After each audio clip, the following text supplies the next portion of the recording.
Hi, everyone. So, welcome to the live stream today. Really excited for having you on the stream today as we continue with our masterclass discussions for the November 2025 examination. Over the last few weeks, we've been sharing our thoughts on solving practical questions on key areas in financial reporting, corporate reporting for the most part. And today's discussion is going to be special because we are centering around management accounting to deal with a crucial 20 marks area in management accounting that you need to know about, and that is what we want to get ourselves into. And so we're going to be solving a question on management accounting. I see some of you guys joining. You are welcome. Give us a thumbs up on the video. It helps us a lot. And also share the video so we can reach as many students as possible. Remember that the registration for the examination is still ongoing. So if you are planning to sit for the November 2025 examination, then you know that the exam registration is still ongoing and will be coming to an end next month, middle of next month. So you are still in a comfortable lead to make your assessment and make your decision whether you are going to sit for the examination. As I say always, it is important you understand that you are going to be preparing for only the papers that you think you're going to sit for, and most importantly, you're going to pass. Right? So you want to be measured on the way you structure yourself out so that you can prepare well for the examination and most importantly, pass the exam. Remember that you can also get access to our content, our premium content in the Nhyira Premium mobile application or on our website, and enroll to study under my mentorship with a team here as we guide you so you prepare well for the examination. So you can still register to join our class. You get access to the lecture videos, get a mentorship session, join our live stream sessions, and also be held accountable, let me put it that way, and join our live lectures, pretty important, so you'll be guided better to pass the examination. So we are still in the process for the November 2025 examination, and you can definitely register to join the stream. Let me hear from you. If there are any questions you have, you can put it in the comment section or the chat for me, and I'll be excited to answer any questions that you may be having. So let me bring up my screen quickly and let's get excited into the discussion today. Now, we still have copies of our books available that you can get access to. And so if you are looking for any of our books, we have copies available. You can send us a message on WhatsApp on the number on the right down or the right corner of the screen. Send us a message on WhatsApp and you'll be able to get access to our books, and wherever you are, delivery will be done. We have books on public sector, financial reporting, advanced audit and assurance, strategic case study, corporate reporting, volume 1 and volume 2, because of how much material is available there. So it is broken into volume 1 and volume 2. We have taxation also available and can be used for principles of taxation as well as advanced taxation. We've done the segregation, so it's a 2-in-1 book for you there. Then we have our management accounting book that you can get access to as well. Then certainly financial management book. So all these books are available and you can get access to them. Call us on WhatsApp or call us or send us a WhatsApp message and you'll be guided on how you can get copies of these materials to help you to position yourself to pass the examination. Now, let's get into the discussion today. And as I mentioned, we are focusing on management accounting. And I'm going to the question 1 of management accounting, which is always going to be on performance management. Okay, performance management, or in some cases called performance measurement. So performance measurement or performance management. So this is question 1 area, 20 marks waiting for us in the exam hall. That will be coming whether I like it or not in the management accounting examination. So today we want to look at that, and we are looking at a question from the ICAG July 2025 management accounting. So it's an ICAG past question, July 2025 management accounting. And we are focusing on question 1 because that is where performance measurement is, for 20 marks for us to see what we can do. As you can see, pretty simple question. We don't have a lot of things to do here. but the requirements will require us to really do a lot of things. So for 20 marks, the requirement of the question is simple. It says, as the management accountant of Oliso, prepare a report to the manager of the group in relation to the following issues. So you are preparing a report to the manager of the group in relation to the following issues. The best performing territories. The best performing territory in terms of A, return on investment, ROI, residual income, RI, economic value added, EVA, and D, calculates the percentage change in revenue, total cost, net asset during the period that will be required for the central territory to achieve a target ROI, return on investment, of 20%. So these are the requirements in respect of this particular question and what we are expected to do here. So let's go back up and read the story. The Oliso Group, Oliso, operates a chain of hospitality units in the country grouped into South, Central, and Northern territories. Operations in each territory offer similar services and face similar operating environments and risks. The operations in the group are categorized into accommodation, restaurants and bar, and other services. The table below presents a summary of the financial data of Oliso for the year ended 31st December 2023. So let's get goosebumps and begin the discussion. Oliso Group. So the A part of the question said return on investment, ROI. So return on investment, ROI.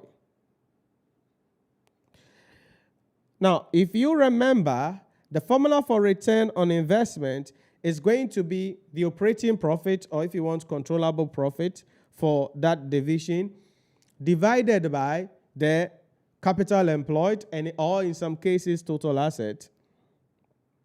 So operating profit, or if you want, controllable profit.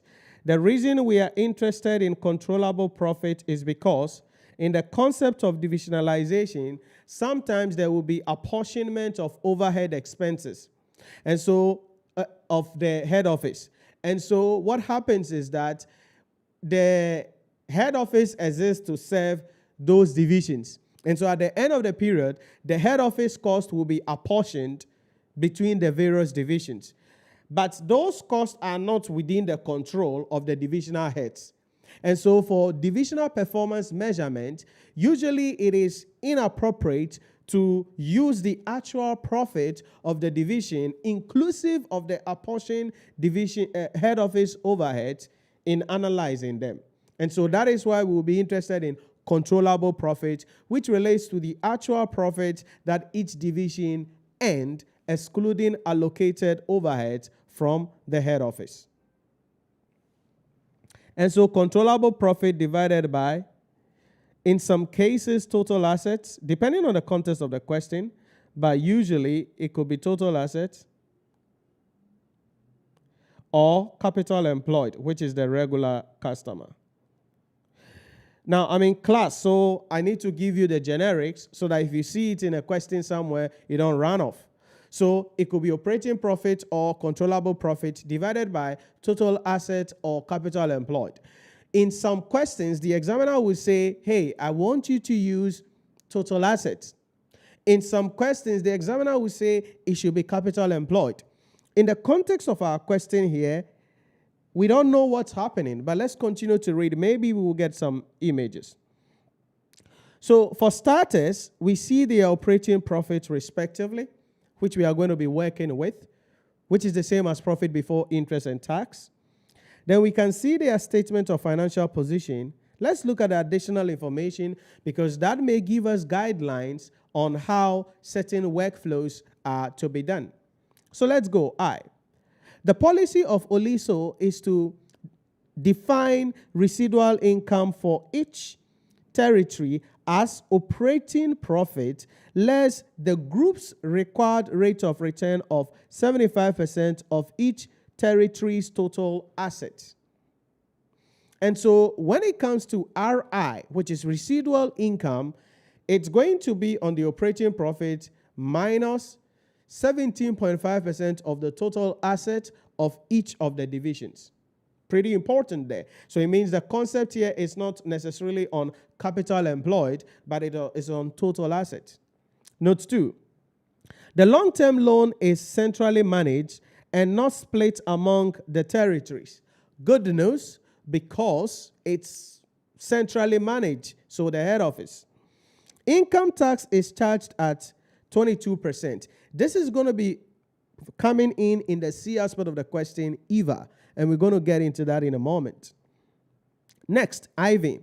The market value of equity is 11,700, whilst the cost of equity is 20%. Again, we will come back to that because that will be in the economic value added, EVA.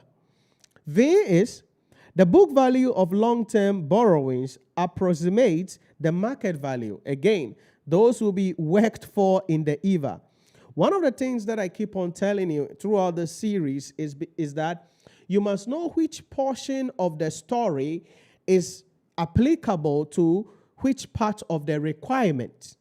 That's very important. So you realize that note 3, note 4, note 5 are all relating to EVA, which is the C aspect of the question. Principles. Let's continue. Note VI.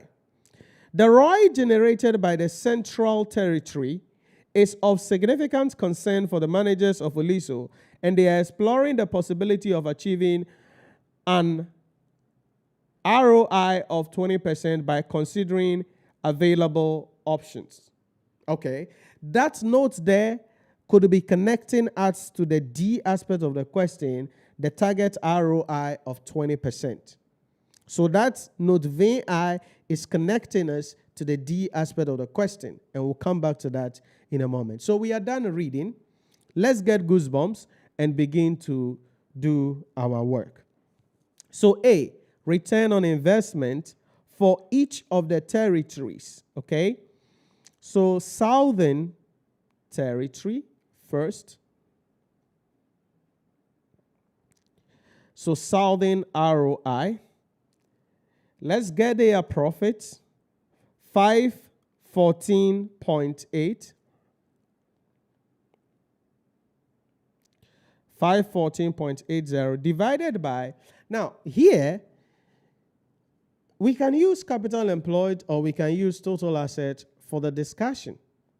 Because if you check, for instance, we are told that the RI is on total assets, not necessarily on capital employed, right? So you can use you can use total assets or you can use capital employed. Let's go with the default method because, ROI is the same as ROSI. So we'll be interested in profit before interest and tax divided by capital employed. So we'll do total assets less current liabilities. So total assets is 2340. 2340 minus current liabilities of 104.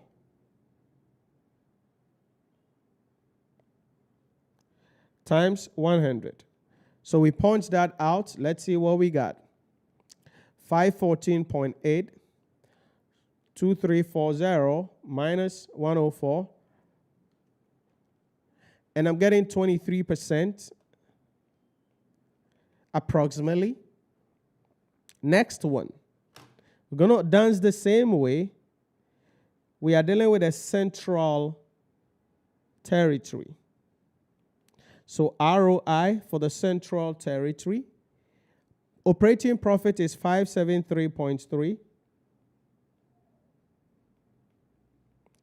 So 573.30. We divide that by the total asset. What we got? Total asset is 4420 minus the total liabilities, current liabilities. You got to be careful there. And that is 312 times 100. We punch that out there. Let's see what we got. 573.3 divided by 4420 minus 312 times 100. I'm getting approximately, that will be 14%. We are working to the nearest whole number. Then the last one is going to be the northern sector or northern territory. Same idea for the northern territory. 913.9. Let me even stop writing these currencies so that I can go straight up. So 913.9 divided by total asset is 5590 minus the current liabilities 624 times 100. So we punch that out.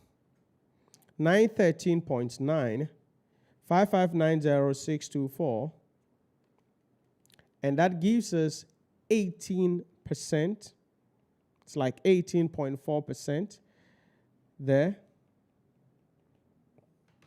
So that is the A part of the question, return on investment for each territory. Remember, in the context of this question, we are supposed to prepare a report.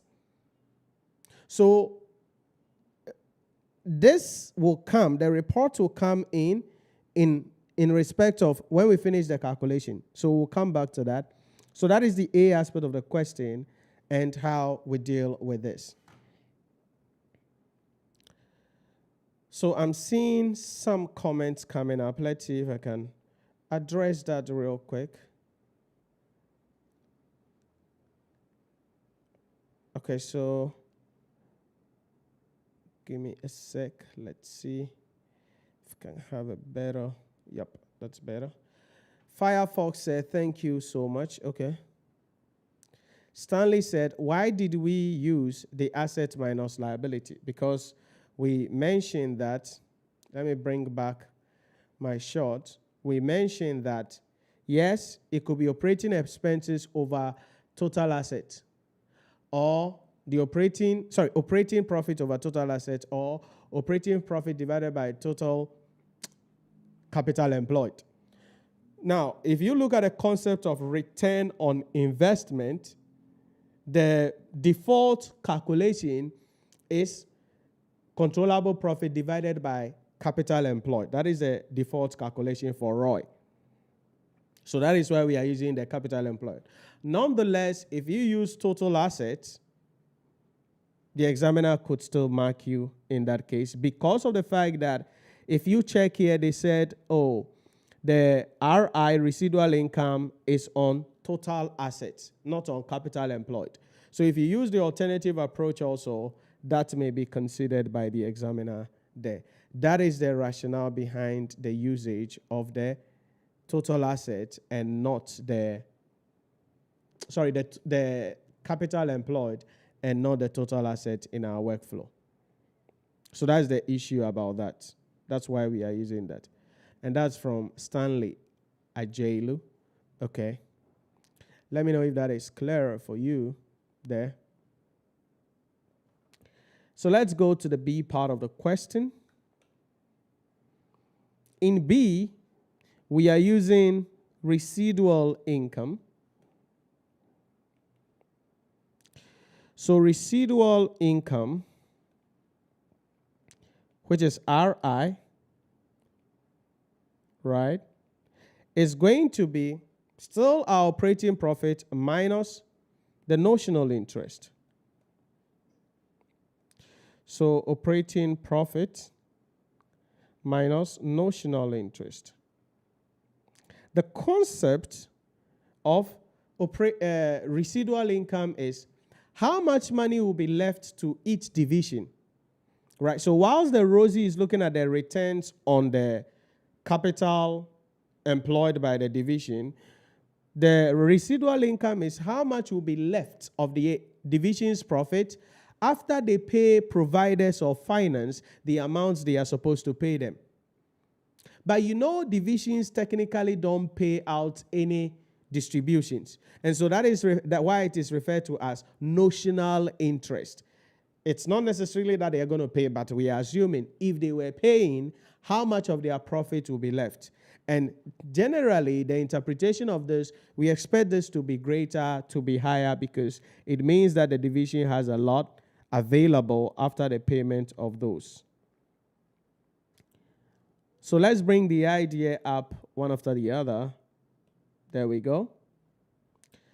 So first, Southern Territory. RI for residual income. So operating profit for the Southern Territory, 514.8. There. 514,800 minus the notional interest that is what the examiner has given us in the note 1. He says it should be 17.5% of each territory's total asset. 17.5% of each territory's total asset.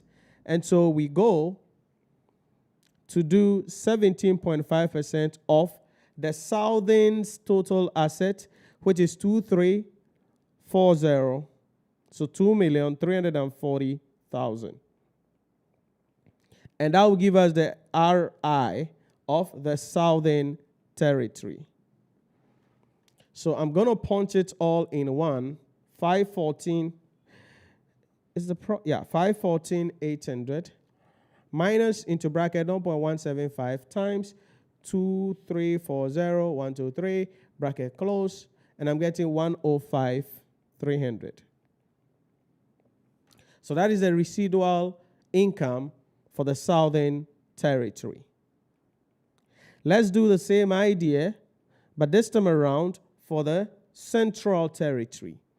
573,300 minus 17.5 of the total asset of the Central Territory, 4,420,000.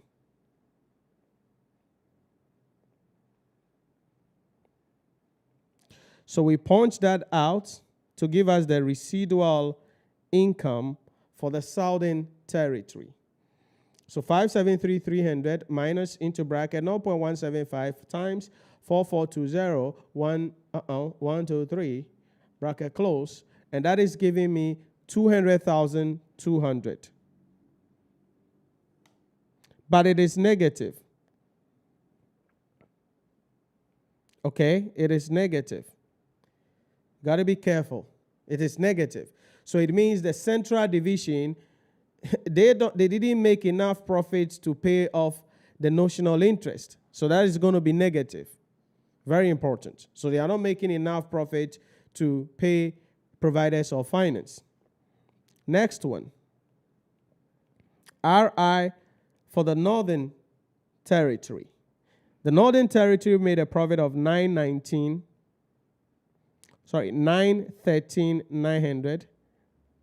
913,900, 17.5 of the total asset of the Northern, 5,590,000. So we punch that out. 913,900 minus into bracket 0.175 times 5590 EO 64,350. 64,350, and that is also negative. So they are also not earning enough to pay providers of finance. So negative. That is the B part of the question, residual income. So from this two, now if you check the ROI, return on investment, yes, you see the Southern sector is making 23, which is above the target of the group, which is 20%, right? And so on that basis, the southern sector may be regarded as profitable. The central and the northern, they are below the 20% threshold. If we come to the RI, how much of their profit will be left after they pay return on their capital, you realize that central and northern are all in the negative, with central being in the worst position of all, but southern is at least having a positive of 105,300,000 Ghana cedi. That is the second idea, residual income. Now, the reason why I am trying to interpret these to you, although it is not required in the context of this question practically, is because in some cases, the examiner will ask you to calculate these, then use it to analyze the performance of each of the divisions, or each of the divisions, or in this case, each of the territories. And so that is why it is important you understand not just the calculation, because in management accounting, we are not just crunching numbers. Our numbers will be used by management to make decisions. And so when we finish crunching the numbers, we must interpret what the numbers means to management, so then management can make the decision whether they should proceed, keep a division, shut it down, or something else.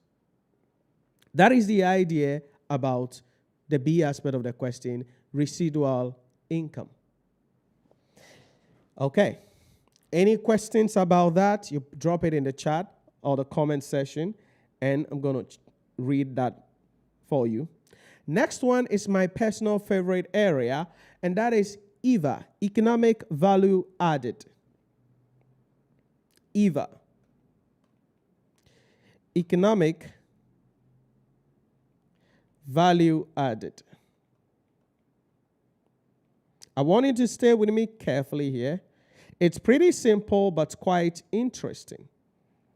Pretty simple, but quite interesting.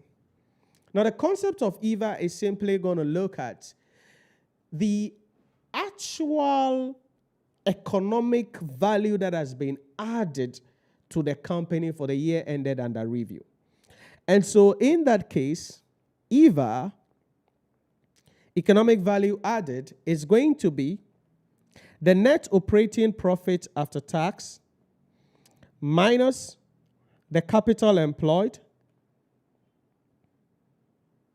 multiplied by the weighted average cost of capital, because the entity or the divisions are financed both with debt and with equity finance.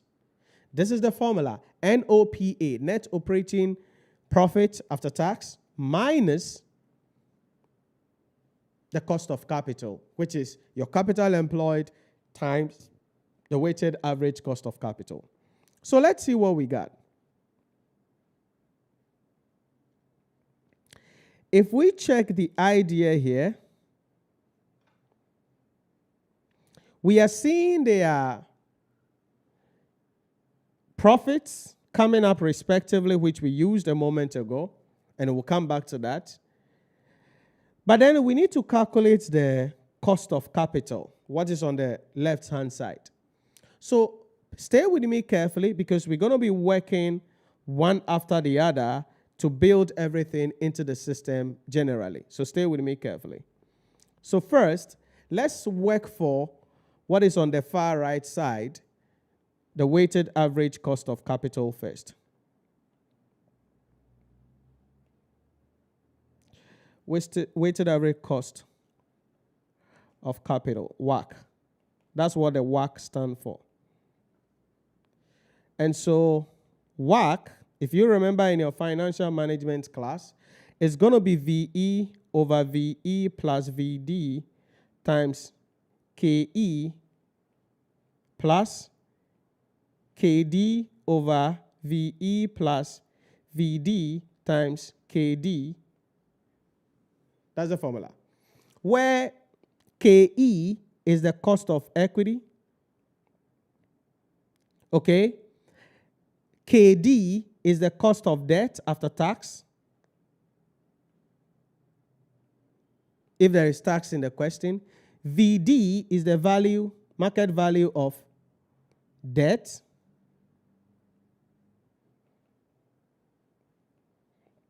Okay. VE is the market value of equity. That's what these represent respectively. So stay with me. Let's look at them one after the other quickly. Some of the things were given in the question, so I want to pay attention to that quickly. For instance, we have the market value of equity here, 11,700.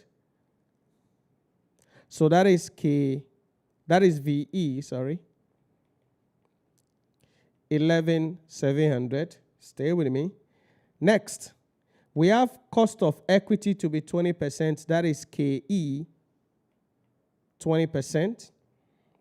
Next, we are told that the book value of the long-term borrowing, which is the debt, is approximates the market value. So if you see long-term debt is 2340, we're going to bring it up. And so VD 2350. That means that VE plus VD will be equal to 11,700 plus 2350. Let me get a one-liner answer coming up. 11,700 plus 2350. And that is 14,050. Sorry, 14,050.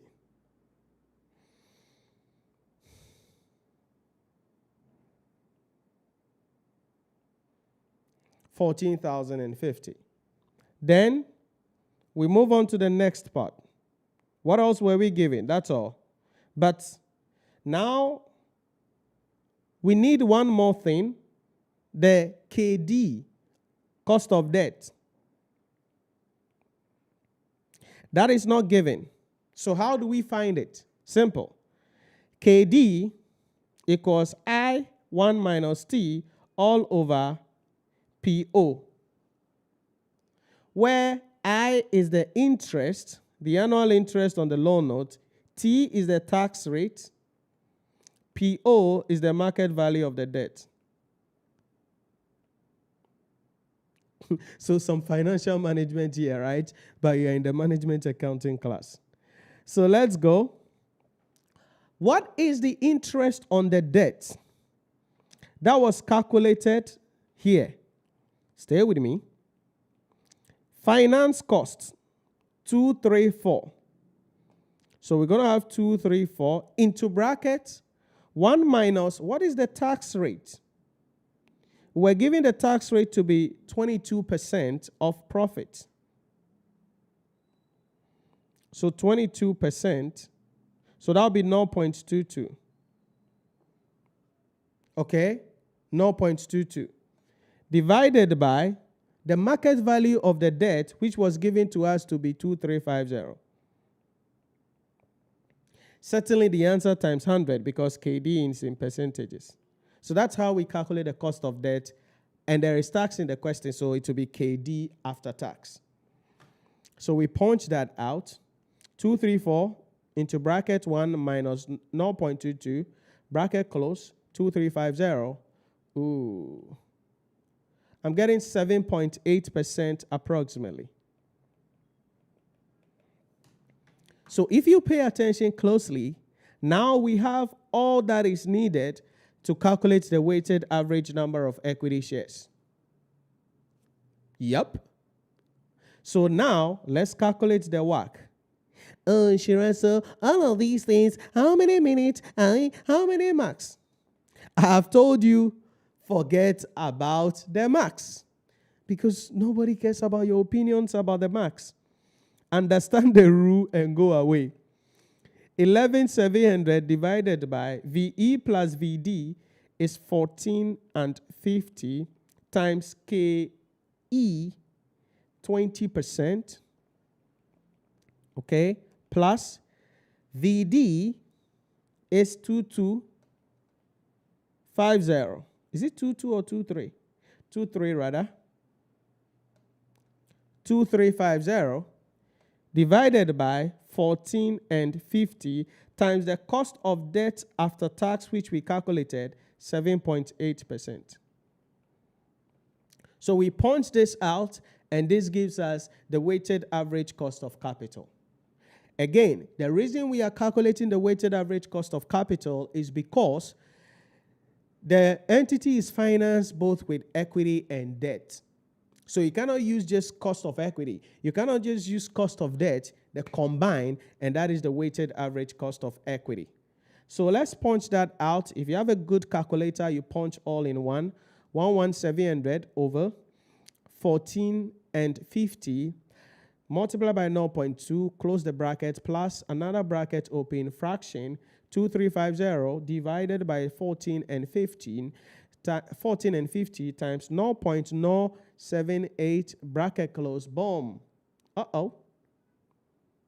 Relax. Looks like I'm making an error somewhere. 0.078, yeah, that's true. I'm making an error somewhere. Times 100. So that is 17.95%. Approximately, we can take that to 18%. Easy peasy. So that is how we calculate the weighted average number of equity shares. Stay with me. So we are still on the C aspect of that question, which is 6 marks, right? And we just calculated the weighted average cost of capital. Now, we know the capital employed already of each of the divisions. Then we can bring in the issue in respect of the net operating profit after tax. So let's go. There is a way I want to present to make it quite logical. So permit me to present this way.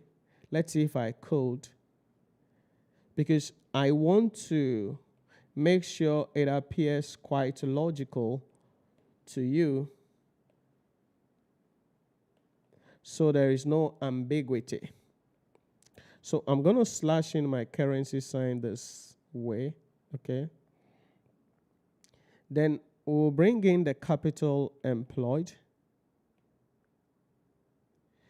If you remember, we used that in the A aspect of the question, these figures, 2340 minus 104 for Southern Division, because capital employed is total assets minus current liabilities. So 2340 minus 104, that is 22. So 2236. The Central Division is 4420 minus 312. That is 4108. The Northern Division, we are doing 5590 minus 624, and that is 4966. Right? So these are the capital employed respectively. Why am I interested in that? Because I need the notional returns, right? That is the capital employed times the cost of capital. So I now bring the weighted average cost of capital, which will be 18% throughout.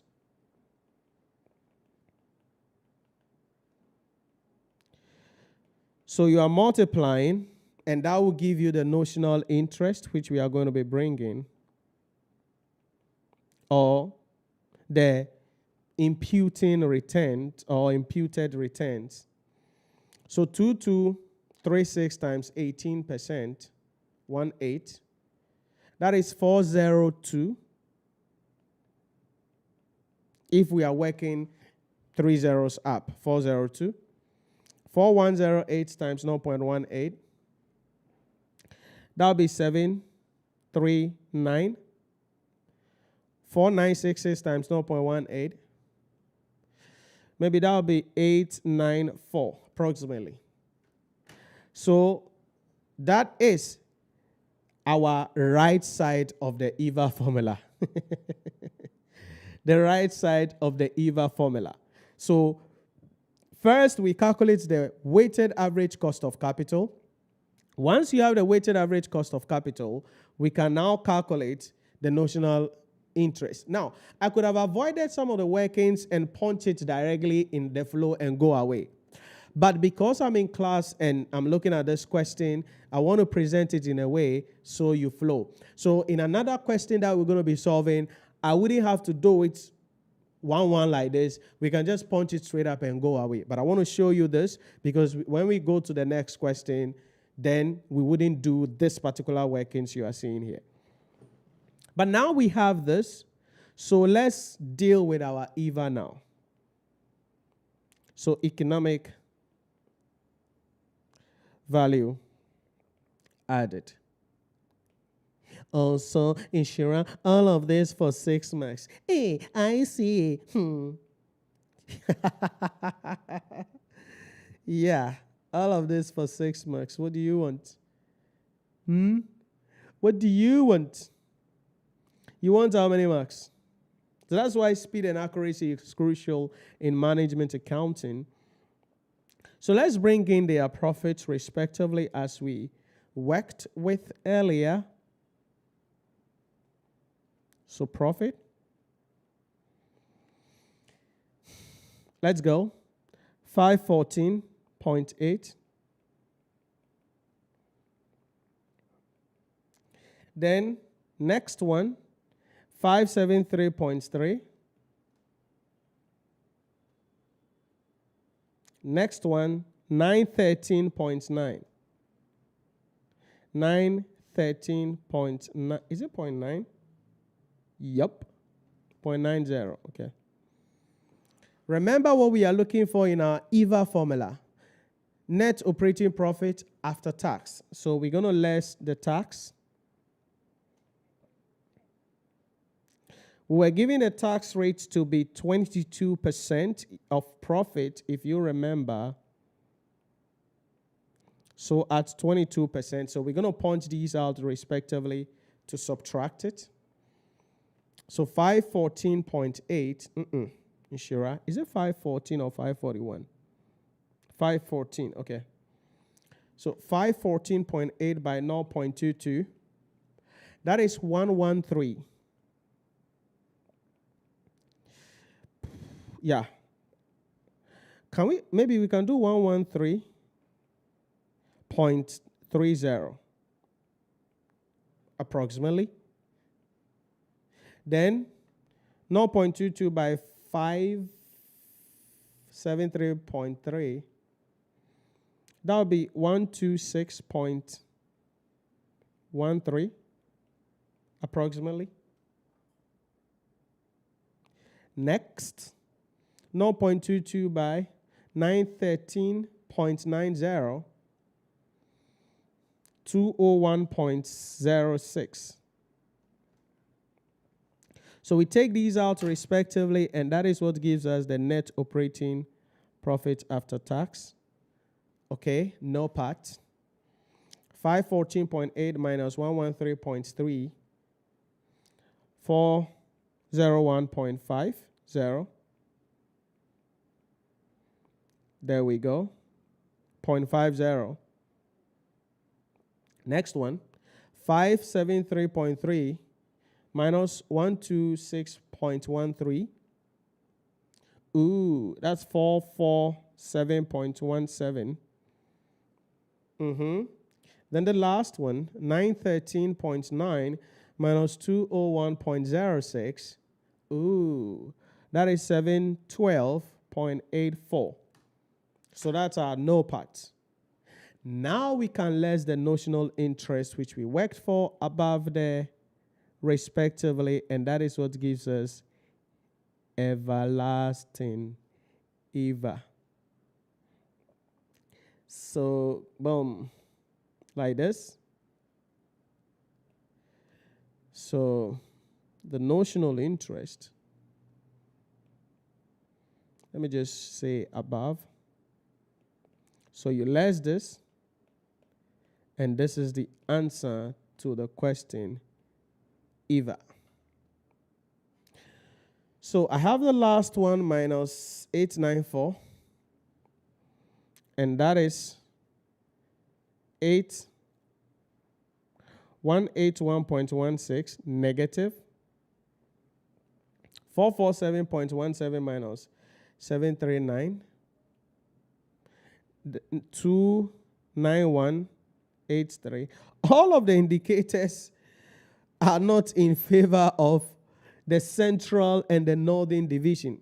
Because if we look at the actual economic value of the activities during the year for northern and central, it's still negative. Now let's look at southern. Southern is going to have a loss as well, but their loss is going to be just a little bit. Just a little bit, 0.5. Just a little bit there. This is the answer to the C part of the question. Quite a lot of work. So realize that the A part 6 marks, easy peasy. B part 6 marks, easy cheesy. But the C part, which is also 6 marks, there's a lot of work to do.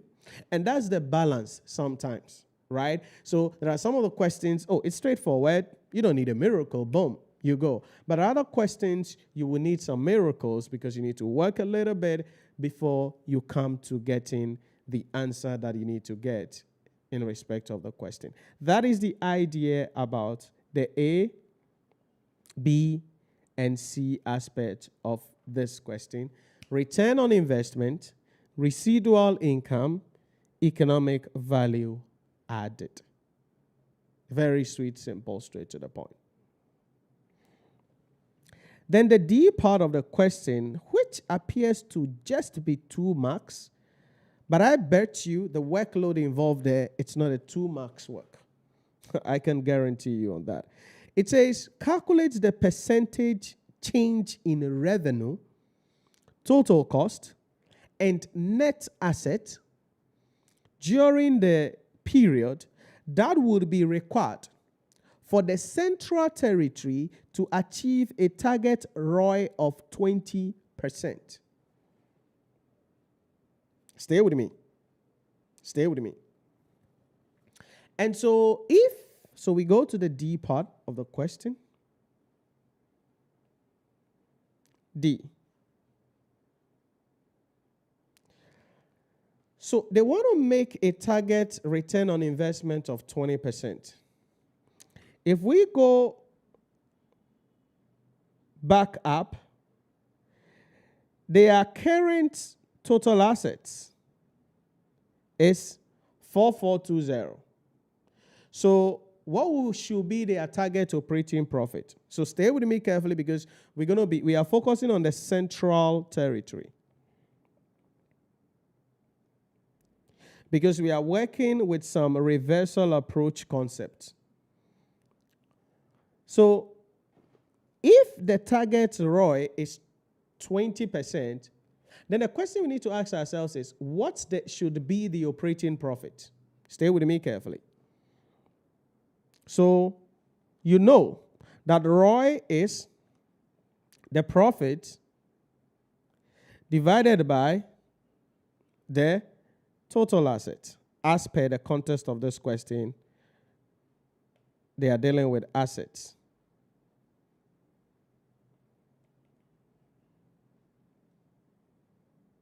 And so if I want the profit, we make the profit the subject. So the target operating profit will then be the target ROI, ROI, multiplied by the total assets.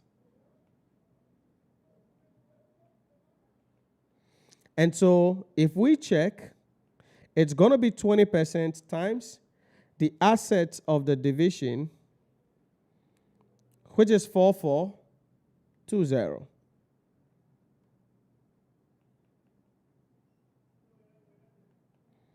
And so 20% of that, and that is 884,000. Stay with me. So if they want to make a ROI of 20%, then the total operating profit has to be 884. The question we then have to ask ourselves is, what is the profit they are currently making? It is 573. So what will be the increase in the operating profits to achieve that ROI? So increase in operating profit will be this new profit that they must make for the target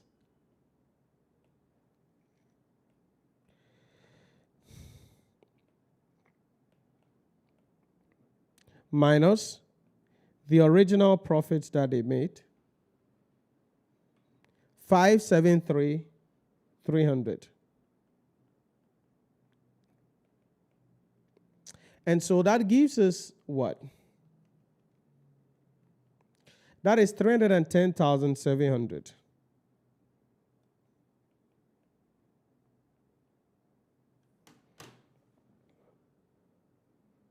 Stay with me carefully. So that is slide number 1, that operating profit that they must make. Now, if the target profit is 20% of ROI, and we've seen that coming up here as 884, the question then is, what should be their revenue? So you have to be careful here as a management accounting student. If I want a certain target profit, and I need to know the revenue I need to get that profit, what should I do?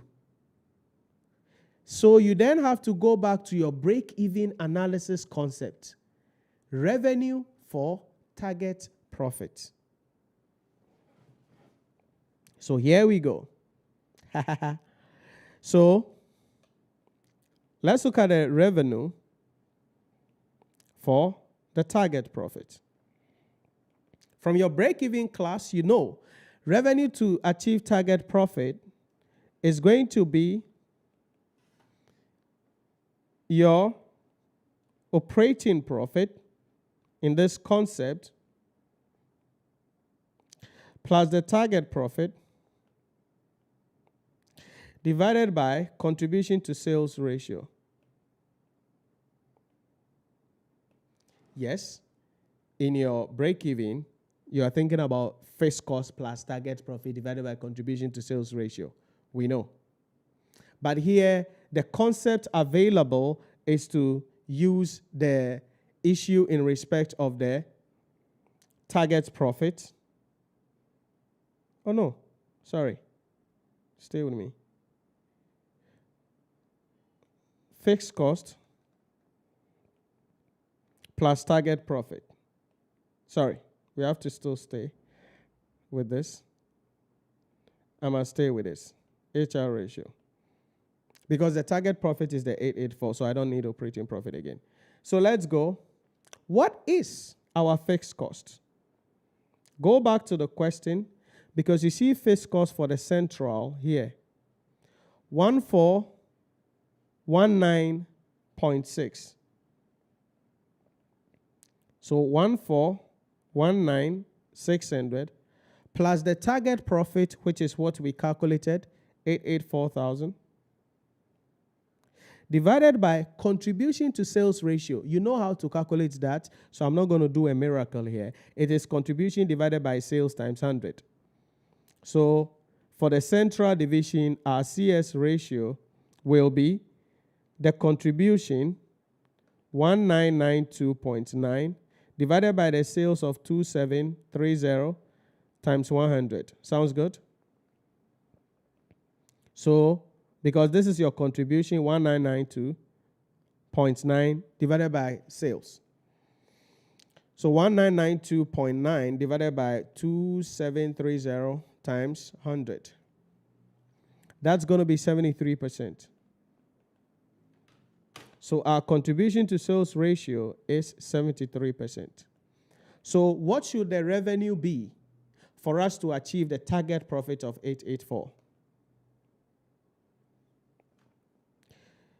So 1419,600 minus 884,000 divided by 0.73. our revenue must be 733,699 Ghana cedi.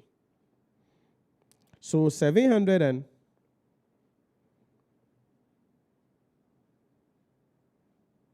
no, I did minus. Sorry. It's plus. Nhyira, gotta be careful. Okay, so 315,000. No, not 315. 3,155,616 approximately. So this is the revenue to achieve the target profit. But remember the context of the question, right? The examiner said we should calculate percentage changes in first revenue. So now that we have the revenue for the target profit, we have to look at their original revenue and find out the percentage change that will be required. So, percentage change in revenue will be final minus initial over initial. So 3,155,616 minus initial, the original rev, 2,730,000 divided by 2,730,000 times 100. So final minus initial over initial. So we punch that out, 3,155,616 minus 273,123 divided by 2,730,123. And so there is a percentage increase of maybe 16% or 15.6%. That is it. This is the first part of the 15.6 Nhyira.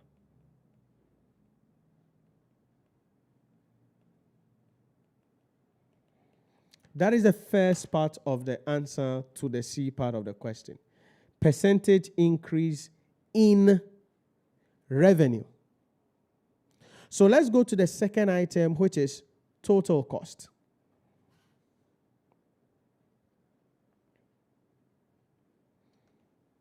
So percentage change in total cost. So what is the current total cost? We know the current total cost already here. We can calculate it, the fixed cost plus variable cost, no problem. But we need to find out what the cost has to be under the new environment based on the target profit. So our target profit will be the revenue we need to have minus the total cost we need to incur. Stay with me carefully. You know the target profit, we calculated that a moment ago, 884,000 equals the revenue we need to have, the revenue of the entity, which is 2730,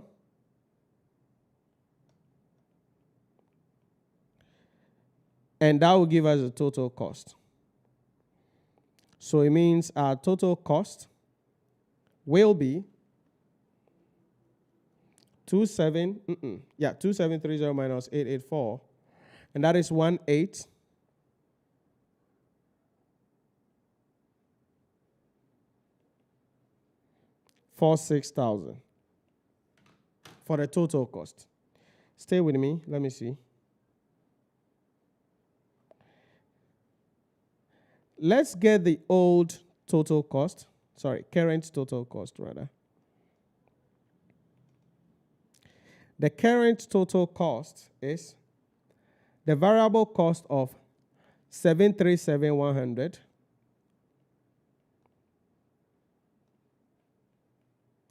plus the fixed cost of 1,419,600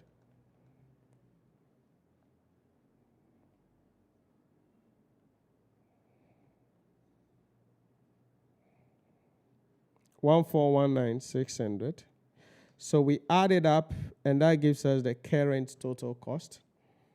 737,100, 1,419,600, and that is 2,156,700. 2,156,700. Okay. Wait, hold up. It's like, no, this should be the required revenue we need to make for this target profit.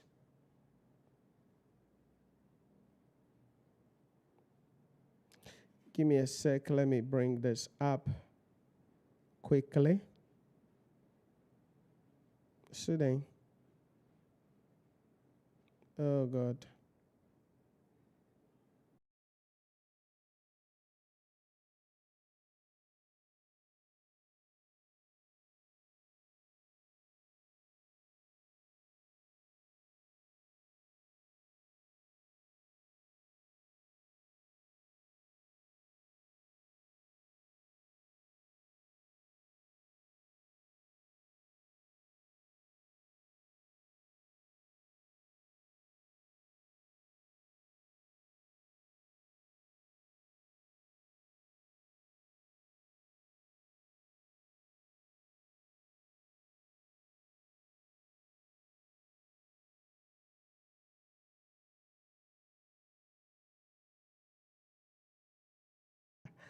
All right, Auntie.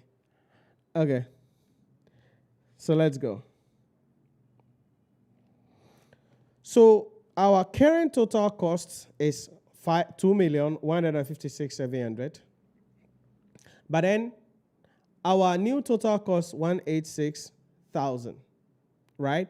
So what it means is that our total cost must decrease by how much? So percentage decrease in total cost.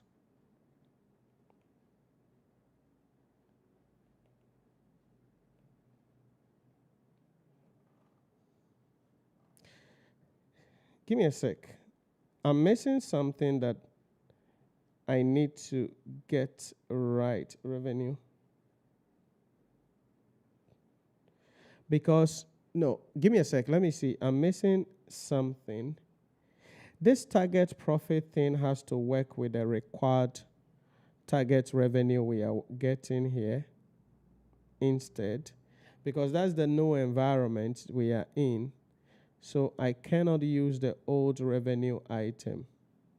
So give me a sec. Let me build that in for the new environment that we are going into, so that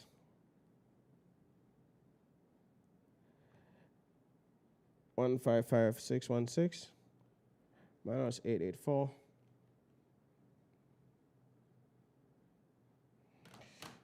because, give me a sec, let me see. If I'm looking, just give me a sec, okay, let me just confirm something. So our target profit 6 is 5, okay, like this. So 884,000. Our revenue is currently 2750. So our total cost has to be this. So 2730 minus 884, 1846. Okay. So that should be our total cost. So total cost decrease will be, let me not deal with currency, 2156.7 minus 1846 over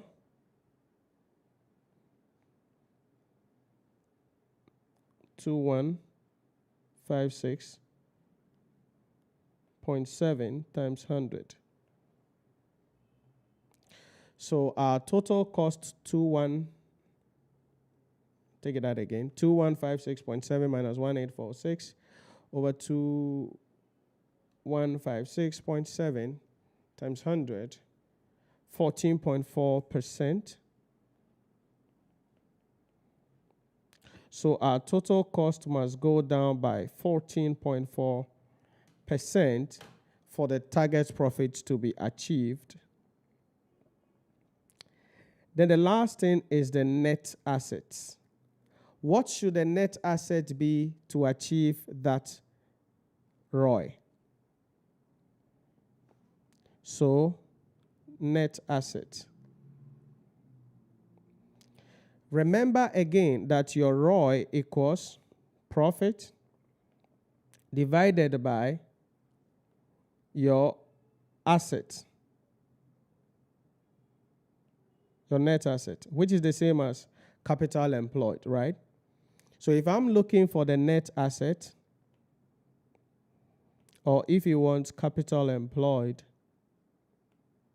you do change of subject, so it becomes the profit divided by the ROI. So our target profit is 884,000 divided by the ROI of 20%. So the capital employed has to be 884 divided by 0.2, and that is 4,420,000. So in order for the entity to make that target returns of 20%, their capital employed has to be 4,420,000, or the net asset should be 4,420. And so what is the percentage change? And the capital employed has to go up. So percentage increase in net asset will be this new one, 4,420, minus the previous capital employed. You know we used it somewhere here. And we are working for the central territory, 4108. So that's what I need. Divided by 4,420 times 100. So more or less like just a slight change in the capital employed. Give me a sec. Did I pick the right figure? Yeah, 4108. Just a slight change in the capital employed. Just a slight change. So 4420 minus 4108 over 4420 times 100. So that's like 7.10%. So the net asset of the entity must increase by 7.12 or 7.1%. This is the D aspect of the question for 2 marks. It doesn't look like it should be 2 marks, right? Because look at the workflow we've done here, and then the total cost workflow, and then the net asset workflow here for it as well. Now, as I mentioned, the impulse of this question is for us to prepare a report to the manager of the group in relation to the following issues. The best performing territory in terms of So really, per the structure of this question, when you are done, you are supposed to now write the report to the manager of the group. Okay? From whom? You are the management accountant here. Because that's the spirit of the question. What is the subject that it should be writing on? They said best performing territories in terms of, so we can say maybe performance measurement of the territories.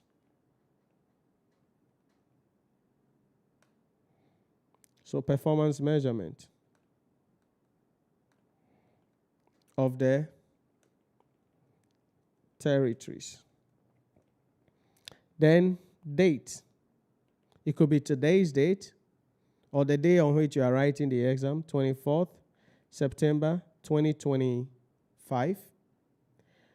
Okay, then your introduction will come. And then you go to the body and then you do the analysis for that. So based on the spirit of this question, it says prepare a report.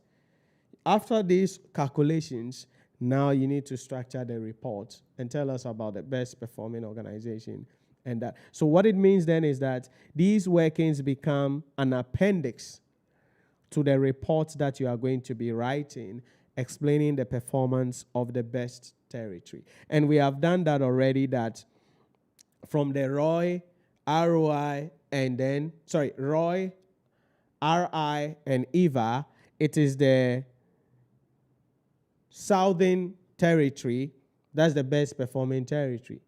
Because on the ROI perspective, it has the highest.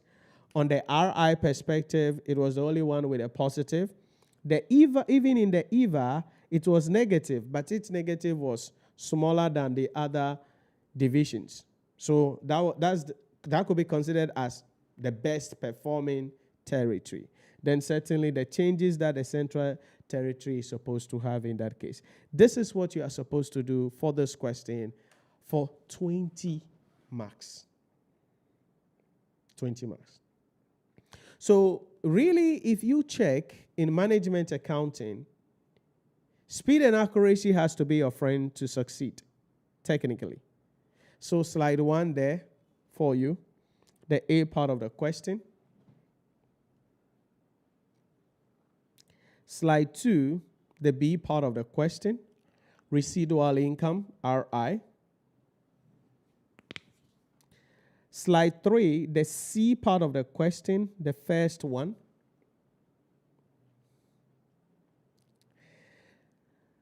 The next slide, still on the C part of the question.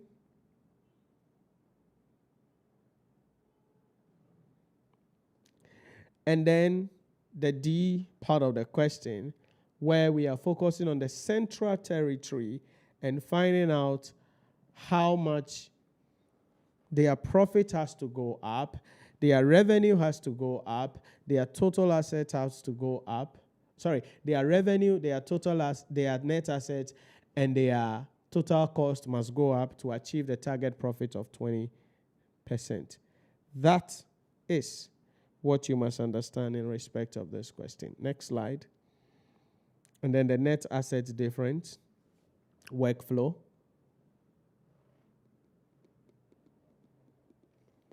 And then certainly the fact that I said we are supposed to prepare a report. So in the context of this question, after all these calculations, you are to prepare a report. Or you have to now write the report and briefly do the analysis of the best performing division. That is the idea about this question.